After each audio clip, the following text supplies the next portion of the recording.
I don't know how she found out, but she did. I guess she's been going through my phone, or maybe my laptop. I was so careful. I used a private browser. I used a complicated password. Like, really complicated. Sometimes, even I couldn't guess what the fucking hell I'd made it. And I never wrote it down or kept it in my saved passwords. I'm not stupid. Or maybe I am. Hell, we've been together for 3 years. 3 long, long years. At first it was great. She was fun, vivacious, and sexy. She was adventurous in the bedroom. Very adventurous. I never thought I would find a wild, amazing woman that would fulfill all my needs. Sometimes I could swear she was reading my body like a book. She'd cracked my code like a safe. Looking back, that should have been some kind of clue that I couldn't get anything past her. I have a job in the tech industry, which pays well. Very well. I joined up with them at 18, as a hungry, driven intern, fresh out of high school, when we were just a small startup. After several years of hard work, I made partner at 24. We'd hit the big time and were out celebrating at a local dive. And that's when I met her.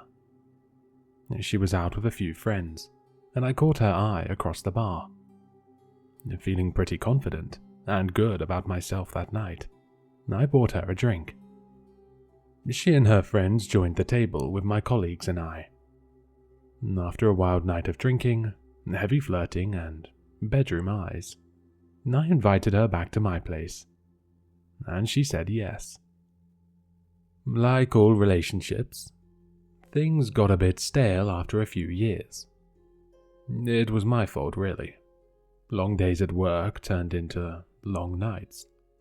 She felt like I didn't have time for her anymore, like I wasn't interested in her anymore. That was the furthest thing from the truth, but I couldn't convince her. She complained that she was always at home alone, seeing as she ran an Etsy shop out of our apartment, selling homemade earrings, crystal necklaces, and little sculptures of fairies and gnomes that were nauseatingly adorable.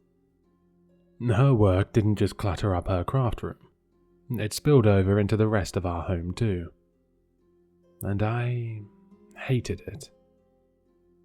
Then she'd accuse me of cheating too, and I wasn't. I wasn't, okay? But she wouldn't listen, and was getting really hysterical, and was pushing my buttons. It really pissed me off. Didn't she know how hard I was working to pay for the lion's share of our apartment, our bills? How the fuck did she think I could afford that ugly-ass $3,000 Louis Vuitton purse for her birthday that she wanted so goddamn bad? Well, eventually, I just said, fuck it. If she was going to constantly punish me for cheating, then I might as well do it. Besides, we had a hot new intern that was always looking at me from across the conference room, leaving cute notes on my coffee, etc., batting her eyelashes at me, wearing those tight pencil skirts. And I wasn't getting any at home. Not anymore. At first, I felt like a real asshole. But all those guilty feelings went out the window when I was tangled up in the bed sheets of a hotel room during my lunch hour with a pert little 19-year-old named Emma. I figured I was just getting what I deserved after all the screaming and nagging at home. After all the bullshit accusations. And my girlfriend disagrees completely. I know that now, as I type this from the bathroom in my Marriott room. I've got it locked and my back is pressed up against the door. But I don't know how long I have to wait this out. I don't know how she found me, or how long I'll be in here.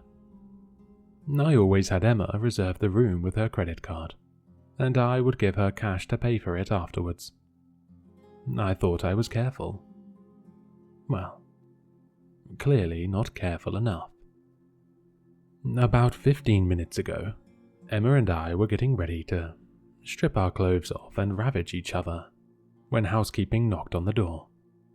This wasn't unusual, as my fiery little intern had a habit of ordering champagne and strawberries, which I always ended up paying for.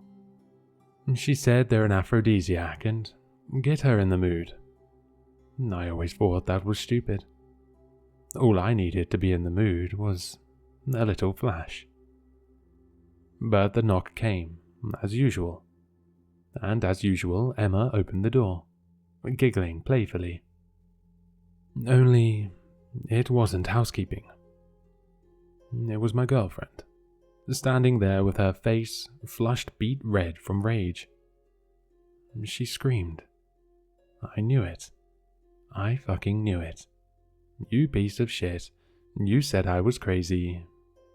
Crazy, how's this for crazy? Shrieking at the top of her lungs. She lunged at Emma, swinging a razor-sharp craft knife that she uses when making clay sculptures and other useless knickknacks. The scalpel-like blade cut wildly through the air, and eventually, one of her exaggerated swings aimed true. A thin crimson line started to appear across Emma's neck, and it quickly exploded open, spurting giant streams of crimson-red blood along the walls and the ceiling. It almost looked like art. Better than any of her other art, anyways. Well, I didn't waste any time, bolting towards the bathroom, my feet slipping in streaks of blood. Lucky for me, I kept my footing and made it inside as Emma's body crumpled to the floor. Now I'm trapped in here, as she hacks away at the door from the outside, no doubt gouging the wood with small rivulets and feeble notches. I know she can't get in. The lock should hold, and the added pressure of my body against the door will be enough. I've already called 911, and the operator assured me help was on the way. But I'm due back at work any time now for a meeting with the other 3 partners. I can't believe I'm going to have to explain this to the company. I might even have to resign. And we're going to need a new intern.